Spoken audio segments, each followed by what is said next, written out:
भक्त आत्माएं भी आज के दिन बहुत प्यार से अमृत वेले से ही शिव बाबा के ऊपर लोटी चढ़ा रही है।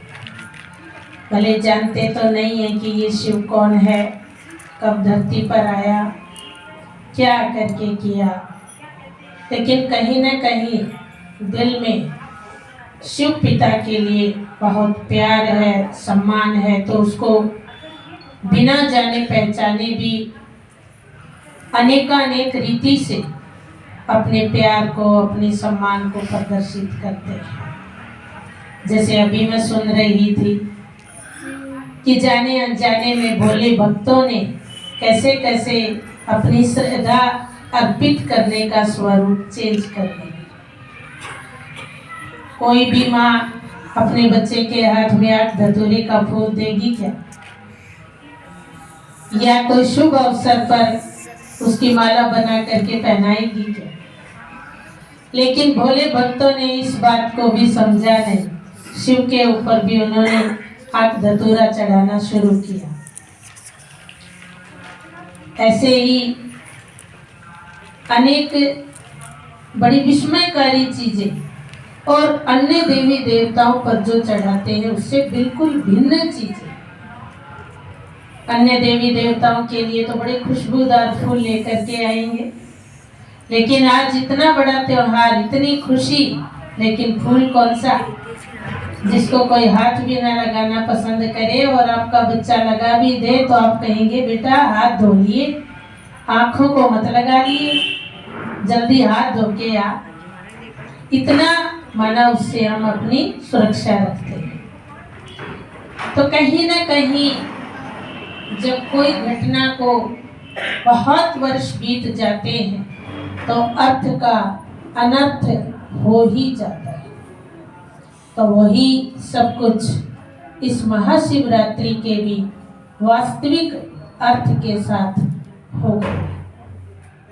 इसलिए बाबा की अभी पिछले कुछ 1 सप्ताह से मुरलियां चल रही हैं, जिसमें बाबा कहते कि महाशिवरात्रि पर तुम बच्चे भक्तों को सत्य का बोध करो कि इस दिन क्या हुआ था। देखो, अगर कोई विदेश से बड़ा व्यक्ति हमारे भारत में आ जाए तो सबसे पहले उसको दिल्ली में जो महात्मा गांधी जी की समाधि बनी हुई है ना, वहाँ ले जाते हैं, उसके हाथ में कुछ फूल दे देते हैं कि लो आप इस समाधि पर चढ़ाओ। लेकिन उससे पहले उसको बताते हैं कि ये किसकी समाधि है, क्यों आपसे हम फूल चढ़वा रहे हैं। तो उनको बताया जाता है कि हमारा देश वर्षों तक गुलाम रहा, फिर ये एक महान व्यक्ति आया, महात्मा गांधी, और इसने सारे देश को संगठित किया, और उसने आज़ादी का महत्व क्या होता है और गुलामी के अंदर कितना गम होता है उसका अंतर देशवासियों के सामने स्पष्ट किया। तो हमारा देश जागरूक हुआ, बड़ा कष्ट भी सहन करे, जेलों में भी गए, फांसी भी सही, लेकिन आखिर हमने अपने देश को आजाद कराया। तो उसका श्रेय इस महात्मा गांधी जी को जाता है, और ये उनकी समाधि। फिर वो व्यक्ति समझ करके फूल चढ़ाएगा, अच्छा ये इनके देश का ऐसा आदमी है जो इनको आजाद करा गया। लेकिन अगर उसी व्यक्ति को हम भारत के हर गांव में बने हुए शिव मंदिर पर ले आए और वहां भी उसको फूल दें, लो जी शिवलिंग पर चढ़ाओ, जैसे ये हमारे यहाँ देख रहे हो शिवलिंग की प्रतिमाएं, तो वो पूछेगा ना कि अब इन पर फूल चढ़वा रहे हो, ये कौन है? तो क्या बताएंगे? कोई सही जवाब होगा? कोई कहेगा शिव जी है, कोई कहेगा शंकर जी है। अच्छा, वो पूछेगा भाई इन्होंने किया क्या था फिर? क्योंकि किसी का महान दिवस आता है, उस दिन हम उसकी महिमा गाते हैं, उनके ऊपर फूल चढ़ाते हैं तो कोई महान कर्तव्यों के कारण चढ़ाते हैं। अगर कहें कि ये भांग धतूरा भूत पिया करता था तो वो व्यक्ति क्या कहेगा? बस यही महिमा है, भांग धतूरा पीता था इसलिए फूल चढ़वा रहे हो। इससे तो अच्छे और बहुत सारे आपके देश में लोग होकर के गए हों। तो कहने का भाव क्या है कि भारत देशवासियों के पास शिव पिता परमात्मा का महाशिवरात्रि का कोई स्पष्ट ज्ञान नहीं, इसीलिए तो हमारा देश नीचे चला गया।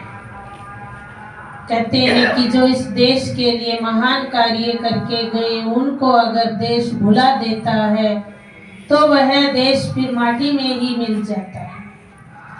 तो हम शिव परमात्मा के महान कार्यों को आज भुलाए बैठे और उनकी यही महिमा समझते हैं कि बस वो तो भांग पीते थे या और बहुत कुछ शास्त्रों में अगड़म बगड़म लिख रखा है। ये तो कोई महिमा नहीं है, ये तो कोई इतना बड़ा कार्य नहीं है जो आज सारा देश देखो तो शिव मंदिरों में उमड़ा पड़ रहा है। जहां देखो शिवमय हो गया है, हर गली, हर मोहल्ला, हर मंदिर। तो आज हम भूल में हैं, गहरी भूल में हैं, जो हमें मालूम नहीं है कि परमात्मा शिव क्या करके गया था। और आज जो साथ में कुदरती ही महिला दिवस भी आज साथ में हो गया, दो त्योहार इकट्ठे हो गए। ऐसे तो कहा ही जाता है शिव और शक्ति का साथ, शिव और शक्ति दोनों का, लेकिन आज तो त्योहार भी दोनों का इकट्ठा है। तो उस शिव पिता परमात्मा ने जो निराकार है, ज्योति स्वरूप है, अजन्मा है, अभोक्ता है, लेकिन फिर भी वो धरती पर तो आता है। अगर आता ही नहीं होता तो पता कैसे पड़ता कि उसका नाम ये है, रूप ये है? आया तो है। तो वह हर 5000 वर्ष के बाद जब जब संसार में धर्म की अति ग्लानि, अन्याय, पाप, भ्रष्टाचार ये सब जब अति चरम सीमा में पहुंच जाता है तो कहा जाता है कि उस पिता परमात्मा का जो दयालु है उसका सिंहासन हिल जाता है, क्योंकि हमने उसको केवल भगवान के रूप में याद नहीं किया, हमने उसको माता, पिता, बंधु, सखा, नाते से याद किया।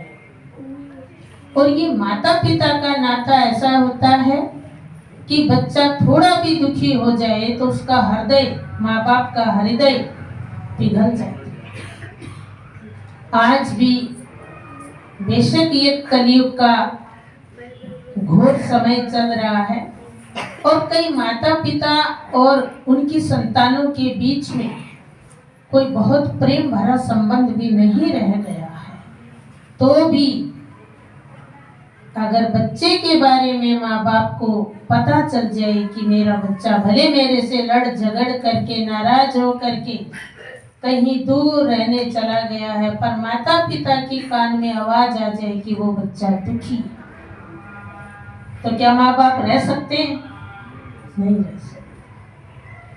तो परमात्मा तो सांसारिक माता पिता से कई गुना अधिक दयालु और कृपालु है कि नहीं?